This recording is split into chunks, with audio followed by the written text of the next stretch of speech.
Well. I can't see you, but you can see me. And really, at the end of the day, that's all that matters.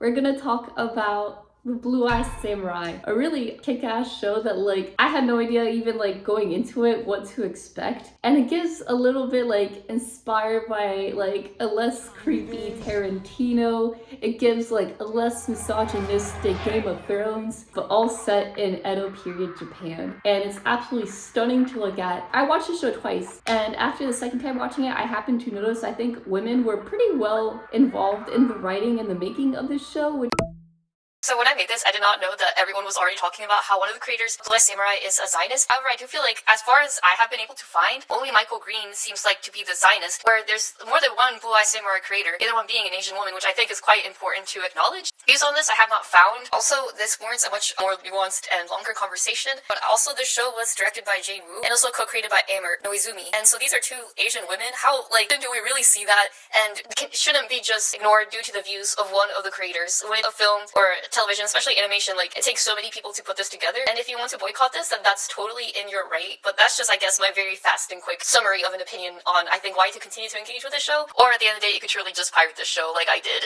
Like, girls, we don't need to give more money to Netflix, okay? Come on, man, I can't.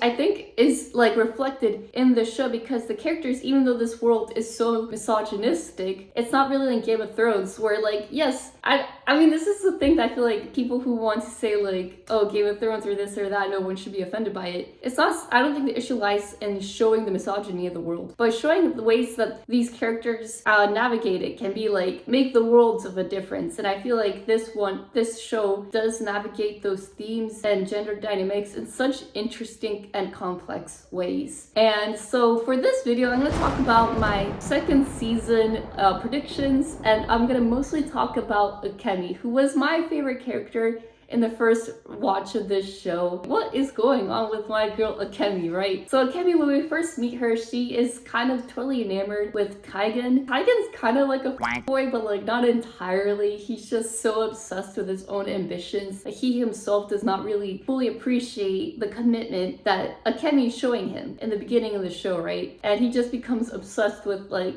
getting back at Mizu. So I think Mizu and Taigen should have kissed. And my feeling about that is, first of all, how do you know they didn't? So with Akemi's arc, she decides and she announces that she doesn't want to just be Taigen's wife. She wants to be something great. We'll think capitalist American lens, you might be like, oh, that is great, but it's not just great, right? It's complicated and it's kind of sad. And I'm going to talk about like why it is kind of sad and it is also great at the same time. This complexity is truly what I find so interesting, engaging about the show. And going into it, I truly did not like imagine that Kemi by the end would end up completely not wanting anything to do with Taigen. Literally the guy that she threw away everything for. I'm not sure if how people feel about calling this show anime or not, because like it's made in America, I'm pretty sure. But it's in the anime world, I would say. Like, it's animated, it's very mature and complex. Like, I don't know, girl, like in the anime world, we usually do not see females characters with that strong a devotion go do such a 360. They kind of just stick to that one like aspect of their character throughout. And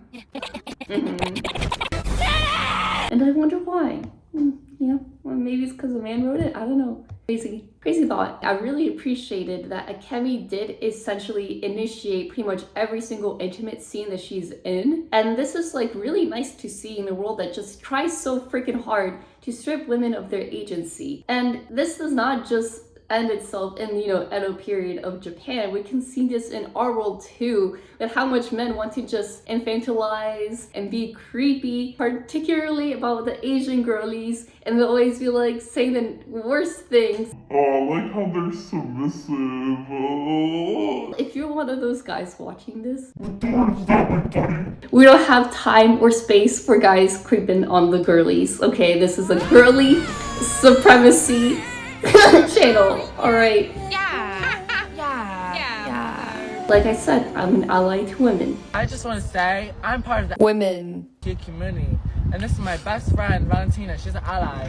Talk, Valentunah. Ally. Listen, guys, I have seen darkness because I used to have, as a child, I was in high school, so I don't know, as a teenager, as a minor, as an underage person, I had an anime reaction channel. And I have seen the darkness that this world offers, and they were in the comment section of my anime reaction channel, or a As a child, as a teenager, as a minor, as an underage person, I have seen darkness. But keep the high quality comments coming in, please.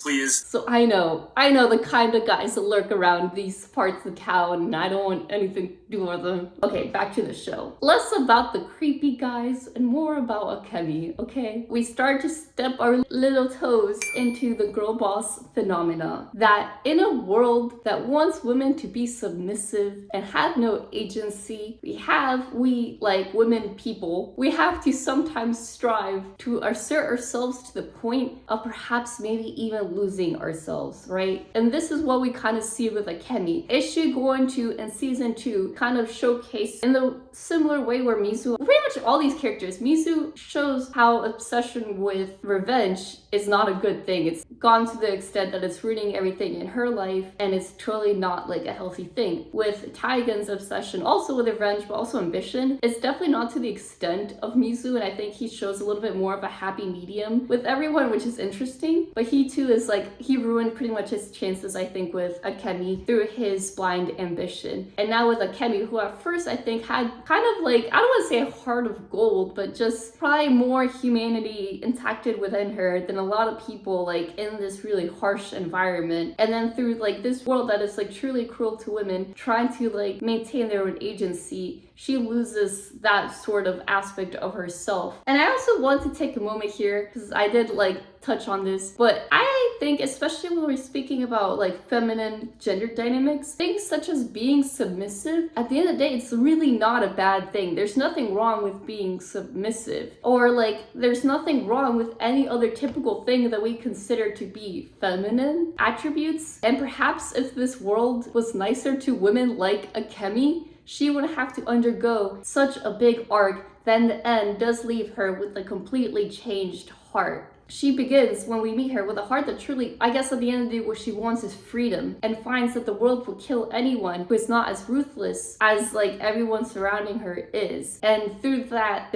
journey, leaves an unrecognizable person, perhaps now wanting instead power. But truly one moment that kind of gave me chills is when the town is burning and she declares, Akemi, that she now wants to be great. Now she is kind of just another person in this world that wants something that makes them, I think, more than human, you might want to say, something more than vulnerable to this world. So she is at this point a completely changed person from the person that we first met. So season 2, maybe it's not like I want to see the downfall of Akemi, but maybe Akemi will be able to, like, as she further tries to pursue greatness, maybe she'll come back to herself. A little bit similarly to Taigen, because I feel like Taigen also wanted to really like get this revenge, and then seeing Mizu like lose everything for revenge, I think showed to him like, this is not really what I want. Actually, what I want is something more real, like being with Akemi. Other predictions I have for season 2 would be, I guess I'm literally the only guy, because my sister and my friends don't seem that excited that at the end of the show Mizu is going to London. I guess I'm the only freaking guy that's excited to see how the show's gonna take that. And I just also at the end of the day really hope the show keeps up to quality, because it's not even pertaining to this show, but just shows in general, especially produced by Netflix, I think have a hard time maintaining the quality that they first put out. So like, I just really hope season 2 keeps it up. But I'm really interested in Mizu going to London, because I think it's gonna show a really complex like journey for Mizu. At the end of the day, I think Mizu is gonna find going to London. The crazy thing to say, I know, but not all white people are monsters. The way that Mizu has grown up to like really hate that aspect of themselves, to be like the demon because these white men went to Japan and did terrible things. But of course, going to London, Mizu's gonna like meet children, meet civilians, meet regular people that are not trying to like do such evil things. I don't see how there's any other way of Mizu going to London without having to experience humanizing the white aspect of herself. And I feel like this would be an important aspect of her journey, because her revenge is totally like for the white man that could potentially be her father. And I think that's in a way like she just has so much self-hate for that side of herself that she quite literally is setting out to kill it. So at the end of the day, I think that humanizing like the fact that she has that side to herself is gonna bring her more acceptance and less self-hate for herself, and be a really important aspect to her character. That's my prediction for how season 2 is gonna go around. I also think with Edo period Japan, it's also, I'm pretty sure, the era of Orientalism, which is pretty much when all Europe decided to be weeaboos. Okay, sorry, actually reviewing this term actually is referring more to Europe taking from the Middle East. So I think this term instead might more accurately represent kind of the idea that I was referring to. However, I think specifically the Edo period, that Blue Eye Samurai is the 1600s and this is 1860, so maybe, I don't know, maybe I'm wrong, but you know, this is kind of where I was heading. And I think they were stealing things from Asia and being like, oh look, how exotic, and just being really creepy. So I think it's gonna be really interesting, because I would assume that the writers might explore that aspect too, of being like a person of color also going to this space and probably being fetishized also. And I think that would be interesting too, to just go completely against what Mizu experienced in Japan as being something so hideous and ugly and with blue eyes that everyone just found her disgusting and less than human. I think in England, I could be wrong, but I'm gonna assume maybe it's gonna happen that in this era of Orientalism, where like they are kind of like fetishizing like East Asians, it's gonna be like a different way of being dehumanized again, because like obviously like being fetishized for your race or ethnicity is dehumanizing, and it's also kind of be kind of interesting at the same time to see Mizu explore that, such an opposite reaction to them than what they experienced growing up. I could be wrong, this is just some of my predictions, I think, of season 2. And then my craziest prediction that I have, first off, the guy, the evil white guy, I forgot his name, that guy. Why do we, like, is no one else thinking that he's probably a very unreliable narrator? And literally when we meet him, he's talking about how sick he is of Japan and how much he wants to go back to London. So it seems just a bit too, what's the word, like,